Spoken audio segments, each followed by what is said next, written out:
Under current FAA regulations, spin training is only required for CFI candidates, but it's still critically important for every pilot to understand the flight conditions that lead to a spin so it can be avoided and how to recover should it actually occur. Many students ask before flying aerobatics, what's the worst thing that can happen? Assuming you have plenty of altitude, an inadvertent spin is the worst thing that can happen. For the well-trained pilot, inadvertent spinning is a non-event. As new maneuvers are learned, every aerobatic pilot will eventually get into an inadvertent spin. In a standard aerobatic category airplane, at a safe altitude, with normal weight and balance and a qualified flight instructor, you will find that spins are predictable, controllable, easily recoverable, and ultimately fun. Spinning an airplane requires yaw and stall.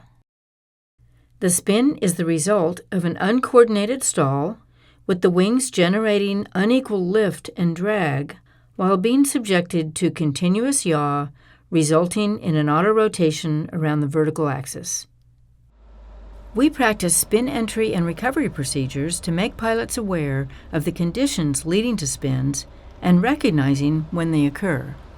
This helps pilots understand that spinning is a controllable maneuver and gain confidence from knowing how to recover. Note: for the purposes of this video, we will only discuss spins, but before demonstrating and teaching spins, we spend time on stalls and stall recoveries.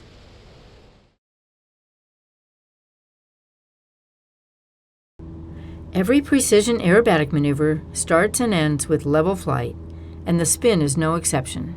The level flight portion before the spin gives you a chance to check wings level, ensure correct airspeed, and, importantly, to check your altimeter to make sure that you have sufficient altitude.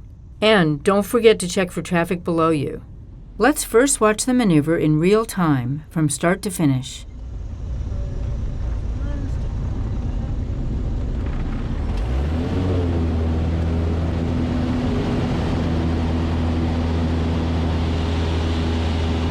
Now, let's break down the procedure following step-by-step instructions. From level flight, look directly ahead and pick a distinct reference on the horizon. At a reduced power setting, with speed above the stall speed but below cruise speed, approximately 100 miles an hour, gradually increase back pressure and raise the nose to increase the angle of attack. Set the pitch attitude to about 20 to 25 degrees above the horizon, and then bring the power to idle. With wings level, holding the pitch attitude, gradually but consistently bring the stick to full aft. At the point of the stall, continue to hold the stick fully back while applying and holding full rudder in the direction that you want to go.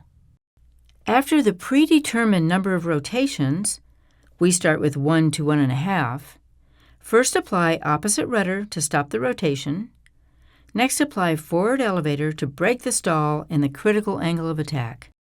Neutralize the rudder as the spin stops. Add power and apply back pressure to climb and return to level flight. Let's take a look at one more spin entry and recovery in real time.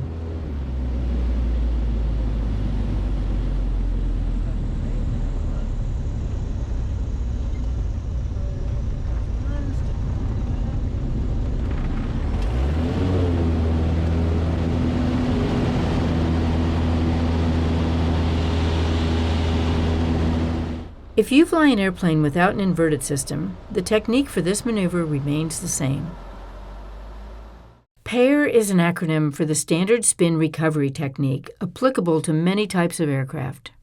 PAIR stands for P, power to idle, A, ailerons to neutral, R, rudder, full opposite to the spin and held in that position, E, elevator to neutral. When the rotation stops, rudder to neutral, elevator, pull and climb back to straight and level flight.